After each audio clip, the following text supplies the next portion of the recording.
In this presentation, we'll review Chapter 7 of Werner, and this chapter will cover evaluating HRD programs.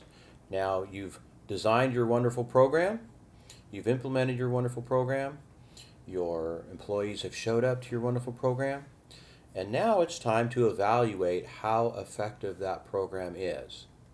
So here's some of the learning objectives of the chapter. Here's the chart that we've been looking at for several weeks now, and this should be familiar to you. If you look at the right-hand column, you'll see that this is where we're going to be focusing in on for this particular lesson. So remember, this model here, even though we learned it early on, is something that will carry you throughout the entire assessment and development program. So the first column had to do with needs assessments of the employees. Then there was developing the program, excuse me. Then there's implementing the program, which is what we talked about last week. And then this week we're talking about evaluating the program. So some of the questions to consider are how do you evaluate training in HRD? What measures can be used to evaluate training? Is there one best way to evaluate training? What should be considered as one prepares to evaluate HRD? What are the ethical issues involved in evaluating HRD?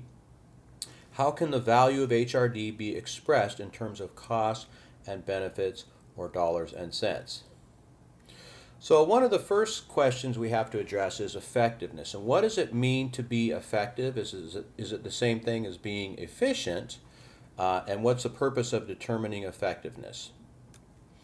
So effectiveness, as you can imagine, is a relative term.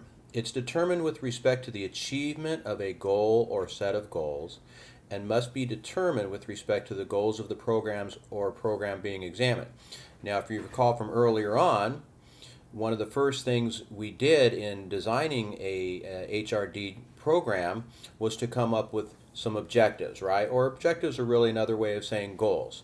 What is it that we attempt to accomplish through this program? And so effectiveness, one way of looking at effectiveness is, did it accomplish its goals? Now, there's other ways that effectiveness can be determined in development programs, in training programs, right? So not just the educational goals, but there's other larger organizational goals that you need to take into consideration. For example, did it stay within budget? Did it increase participant skill? A program can be ineffective in meeting others, such as improving customer satisfaction.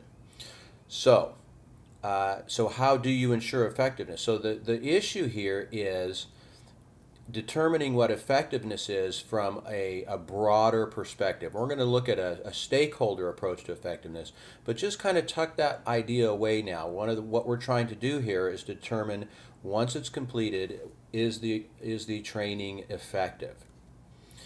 HRD evaluation can be defined as the systematic collection of descriptive and judgmental information necessary to make effective training decisions related to the selection, adoption, value, and modification of various instructional activities. So some of the significant points in that definition have to do with it being descriptive and judgmental. So descriptive information provides a picture of what's happening, right? So that's the data on people's attitudes, more of the quantitative, hard facts about what responses were, changes that have come to the organization as a result of people going through the training. So for example, if you're training for a specific skill that's going to increase customer satisfaction, and you have your employees go through that go through that training, and then you compare customer attitudes after employees have gone through it, right? So imagine you were having a problem with customers not feeling like they were greeted when they came to the front desk, all right? Imagine it's a service company. And so you train for that, and then you continue to assess customers' perspectives based on surveys, right? We all get those surveys now as customers. How did you like? Were there employees attentive and all those sort of things? And you see that there's a change in customers' attitudes. So There are other factors, and this is part of the challenge of research, but you could partially attribute that to the training that the employees went through, right? So that would be sort of a descriptive approach. Then there's the judgmental approach as well, judgmental information. It communicates some opinion or belief about what has happened. So this is sort of what does this mean for the organization? Do we want to continue to do this training? Do we want to improve the training? Are there other areas of training that are more important to this? Evaluation involves the systematic collection of information according to a predetermined plan to ensure that the information is appropriate and useful. Evaluation is conducted to help make informed decisions about particular programs and methods. So evaluation can help in a lot of fronts here to determine whether a program is accomplishing its objectives, to identify the strengths and weaknesses of the programs, to determine the cost-benefit ratio of an HRD program. We're going to look at some of these more in depth in a bit here, so hang on. Decide who should participate in future HRD programs, identify which participants benefit from the most, etc., etc. Some other major factors here is if the HRD staff cannot substantiate its contribution to the organization, its funding and programs may be cut during the budgeting process, especially when the organization faces tough times. An evaluation can build credibility with top managers in other organizations. Okay, so here's the issue with this, and this is why evaluation is so important. Because a company can spend a lot of money on developing a very elegant, well thought out, modern, technologically aided training, but if you can't substantiate that training is making a difference to key stakeholders in areas that are important to them, then they will wonder why we are making the investment in the training in the first place. So as an HRD person, as a professional, you always have to be thinking about the contribution that your program is making to the overall organization so that you can, in a sense, justify your existence. And I know it sounds a little harsh, but let's face it, every department in any organization needs to carry its weight. It needs to justify why it's worth funding. And so, in an extreme example, imagine an HRD department that puts on all these trainings every year and spends all this money, but you're not realizing any sort of benefit, right? So the trainers feel good, and maybe there's a buzz about the programs, but overall, you can't substantiate. So you might actually be making a difference, right? But if you can't demonstrate it through some evaluative data, right, that we're going to be talking about here, then it's going to be tough for you to justify the expense for the programs. And so learning how to do this is very effective because you justify your existence to management so you can continue to go on and exist and do what you do. And so it builds credibility. If you can prove that your department, that your programs are important and they're making a difference, it provides credibility within the organization. Senior management wants to know the benefits of an HRD program. And so building credibility is a key aspect of evaluation. So how are HRD programs evaluated? Most company-sponsored trainings do evaluations at the end of the training. And there's been some interesting research that shows a lot of HRD training programs actually don't do a whole lot of evaluation. And typically they'll do sort of the basic, kind of not surface level, but the most easy and immediate way to do it, which is evaluating people's perceptions right after the training. And this is good, but it's not always the most useful because, again, you're trying to determine whether or not the training had an impact on the overall organization, not just the people who attended the training's perception of the trainings. Does that make sense? You're evaluating the effectiveness of the training in the organization, not just whether people liked the class or not. And so there's been some research and reasons given to why it's not done frequently. It's because it's not always easy, right? If you train people for let's just say it's management training and you're training people on communication skills or decision making skills, some of the what they call the soft skills.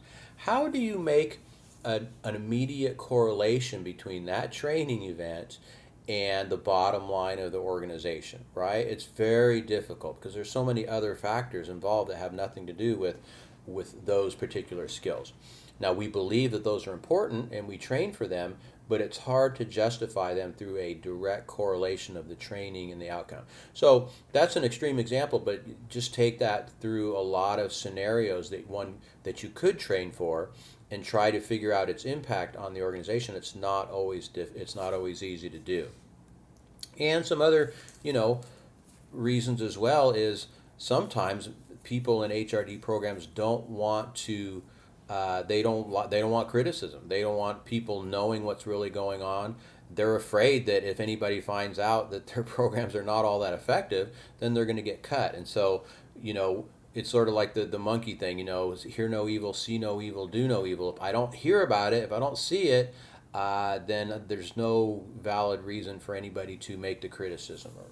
So people are afraid of the results, so they don't evaluate.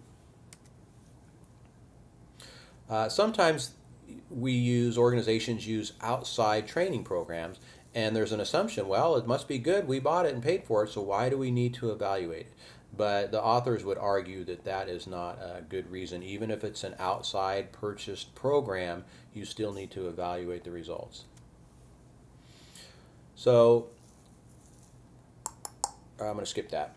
All right, so there's been a lot of different frameworks developed for evaluation.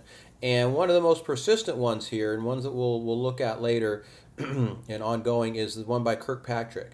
And I think a lot of the other ones, if you look at, are somehow built upon this model. And so I think it's a good foundational model to use here, even going through the rest of them. So there's 4 levels, and we'll look at these more in depth, but they're the reaction level, learning level, job behavior, and results. So reaction is that immediate reaction of the trainees, right? And so I'm sure you've done a training or even a class, and you do it, and right afterwards you'll get an evaluation, or maybe a couple days they'll email you a survey asking you how you liked the training. Okay, so that's that basic reaction level of the employees. The next one is learning.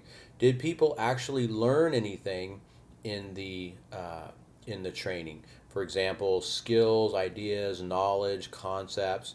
And one of the ways we assess for this is, in education, you guys know this, right, is through papers, through tests, right? So even in the organizational world, you can have people, you can assess their knowledge. Typically, it's done through quizzes and tests, those sorts of things. There's not a whole lot of paper writing.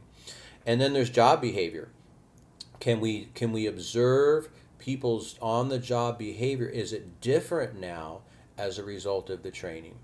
And then, of course, there's the results. Can we measure any quantifiable results to that division of the employee or to the overall organization that we can directly tie back to the training? And so those are the 4 levels of evaluation.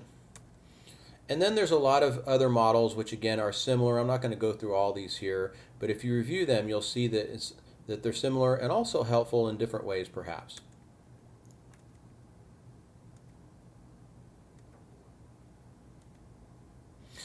Okay, so I discussed this a little bit here, but just a little bit more on Kirkpatrick. The reaction, did they like it? Was it valuable? Did they learn the objectives?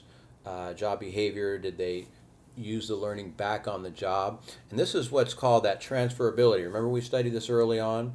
Did the training actually transfer from the classroom back into the job or from department to department? And then the results. Has the HRD improved organization's effectiveness?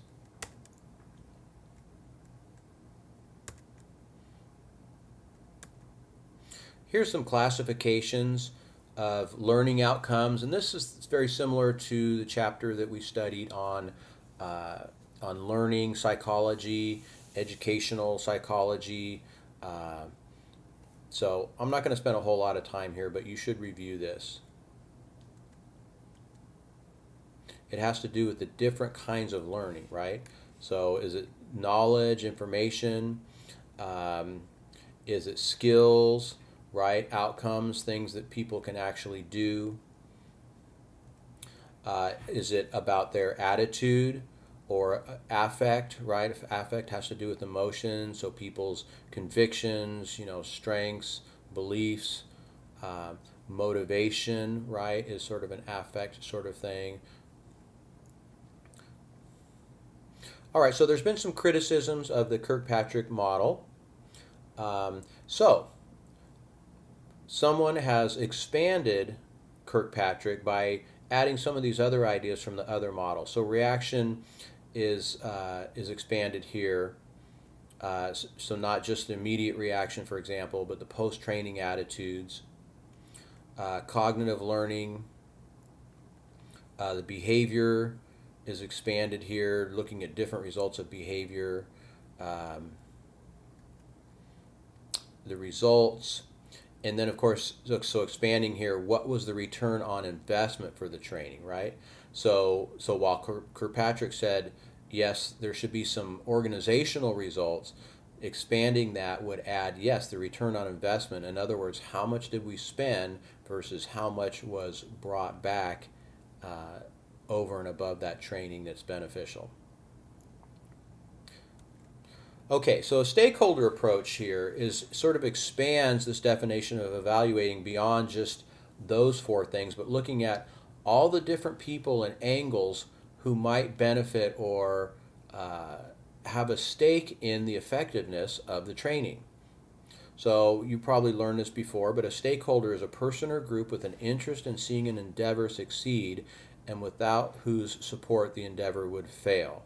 So this is an important idea that's going to go beyond this class here, this idea of a stakeholder. It's anybody who has an interest in something succeeding or failure. And in any organization, there's always a ton of stakeholders. For example, well, let's just look at some here. Senior management is a stakeholder. The trainees managers, the direct supervisor, the trainers, and the trainees themselves.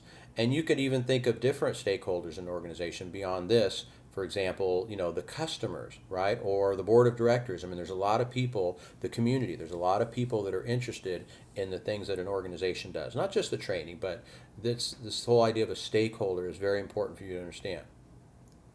So, looking at different stakeholders' attitudes about the training is important. So the trainee on the left there is one set of evaluation that's important, but you also want to look at the trainers and their perception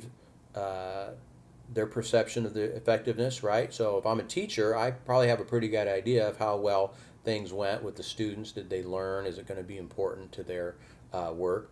The trainees manager, those are the direct supervisors of those trainees. Did they feel like it made a difference? And then, of course, senior management. Are they convinced that the training is having an overall important benefit to the organization? Now, the next section of the text has to do with ways of collecting data for evaluation. Now, I'm not gonna go too deep on this. This really is sort of a crash course on research, and I don't think you're gonna need. You're not going to use this in this particular course, and it even mentions in the textbook that if you're not actually doing this at this point, learning about it is not going to be as beneficial.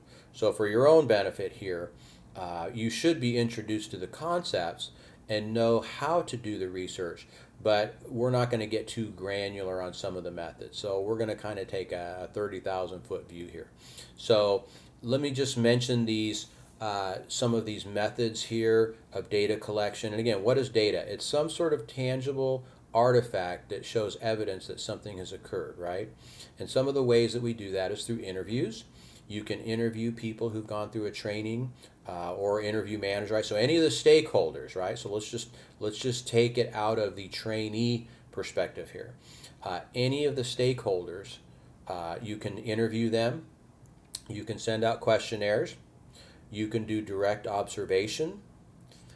You can offer them tests and simulations. Now that's primarily for the trainees. You're not going to do a simulation of a manager to find out whether or not he thought the employee training was relevant or not. and then archival performance data. And so the next section just goes in depth on some of these. And again, I'm not going to spend a whole lot of time, but please do review this.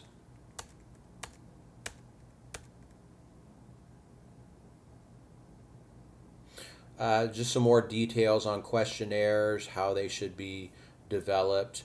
And again, I like this, transforms feelings into numbers. So questionnaires is a great way to quantify things, right?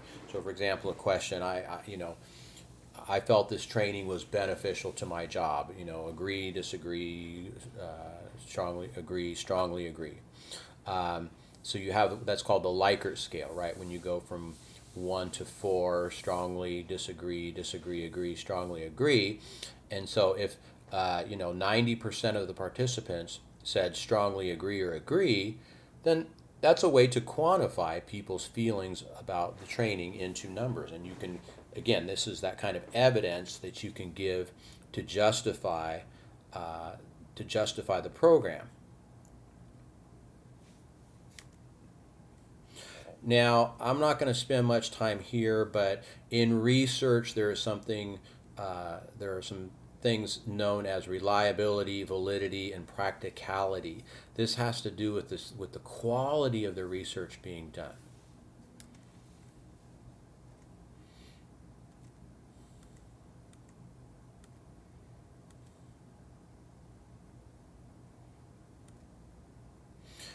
You can look at individual performance data. For example, employees' test scores, number of units produced. Okay, so let's just imagine a scenario where somebody goes through a training to learn how to manufacture something or to do a specific product. Before the training, they were able to do, let's say, 5 an hour. And after the training, they were able to do 7 an hour, okay, because they learned some new techniques. So right there, you have some important data that shows that the training was useful in improving the productivity of an individual. So that's the kind of data that you're looking for. That's the approach that you're looking for to quantify the changes in their behavior by their output.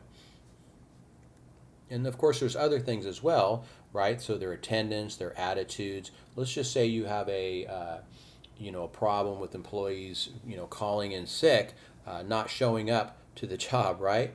And then you have some training on that, and you talk about why it's important.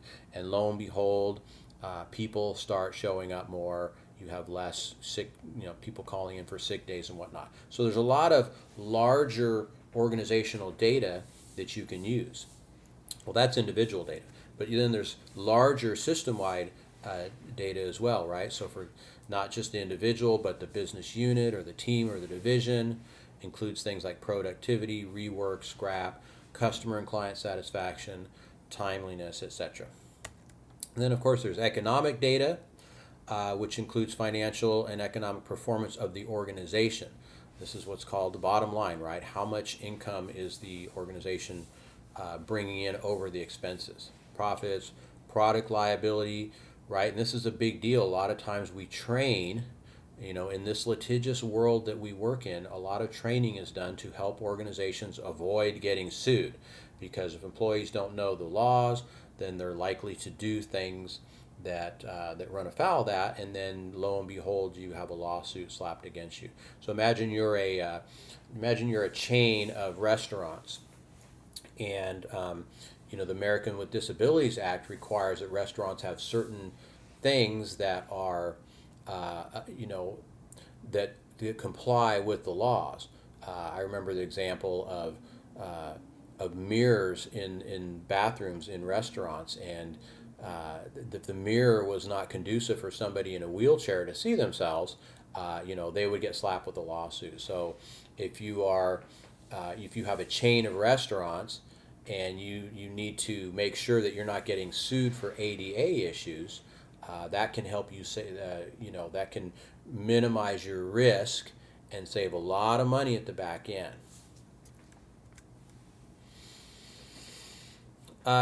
This section talks about self-report data. Obviously, if people report on themselves, there tends to be interesting little things, biases and whatnot, socially desirable responses, people will give the response that they feel like the questioner or the researcher wants to hear. So there's always problems with self-report data. And I'm going to skip over some of this stuff here. Research design, and again, you guys aren't going to be doing this in this class, but you should read this and understand some of the issues in research design. And then, of course, ethical issues in evaluation and research.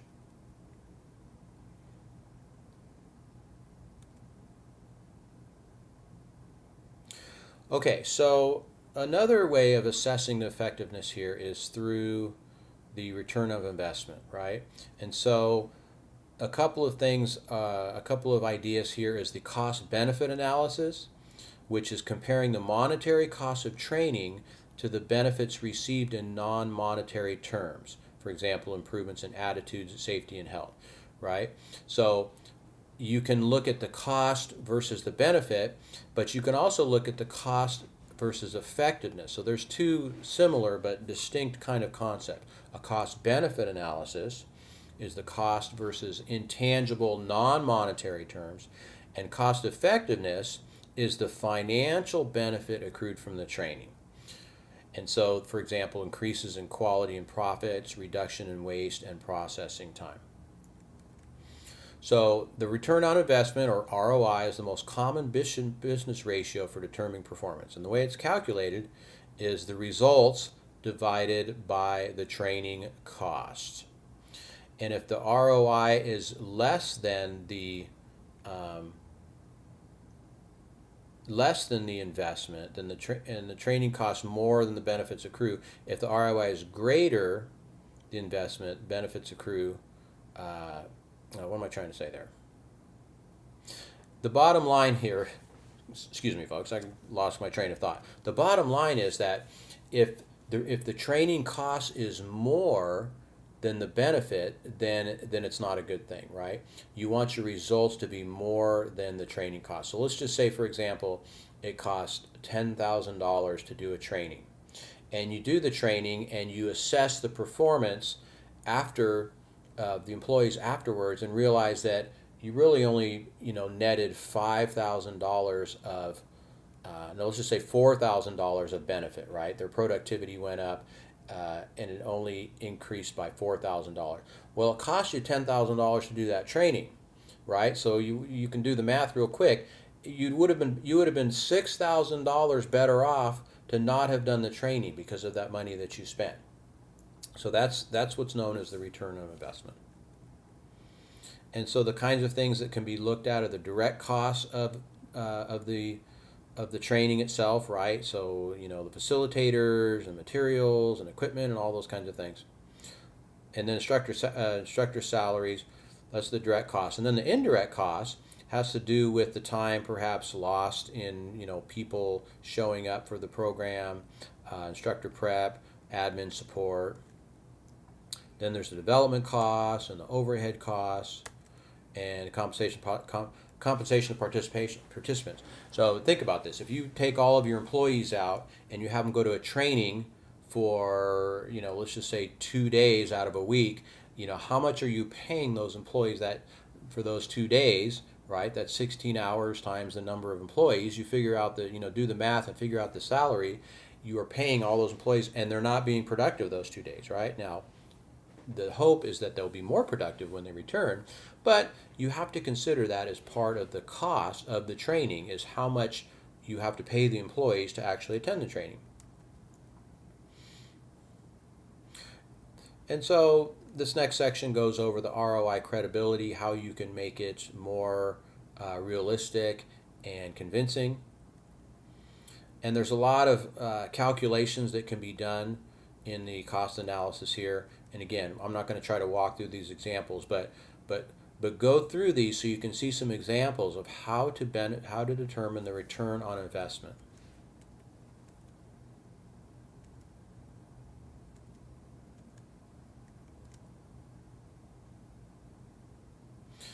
So the goal of using cost-benefit analysis is it puts HRD on equal footing as other managers, And the language of business is money, right? So if you can't justify the program in financial terms in ways that managers understand, you have a harder time justifying the purpose of the program.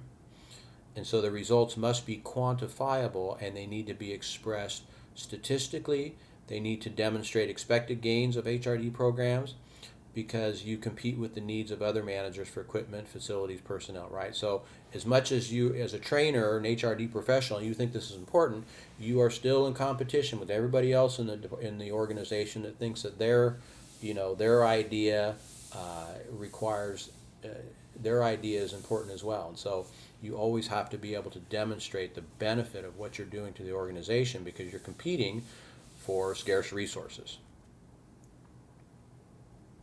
So there are some constraints of this utility analysis. It can help translate the benefits of the training programs into dollars. There are concerns about the practicality of such efforts, and utility analysis presents an opportunity for you to provide information to decision maker in dollar terms they understand.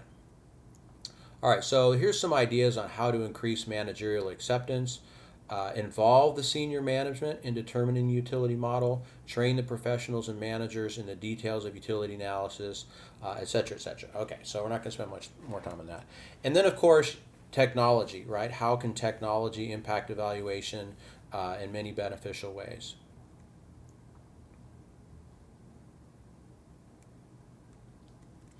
And just remember that HRD in the organization, it's not done in a vacuum, and that it impacts financial performance, turnover, absenteeism, organizational learning, and so on. And so the interventions matter, and training alone never works. It has to be done within the larger scope. And again, this whole idea of evaluation has to do with proving that your wonderful, well thought out training programs are actually making a difference. And so that's why this section is so important. Anyhow, that's it. We'll see you guys online.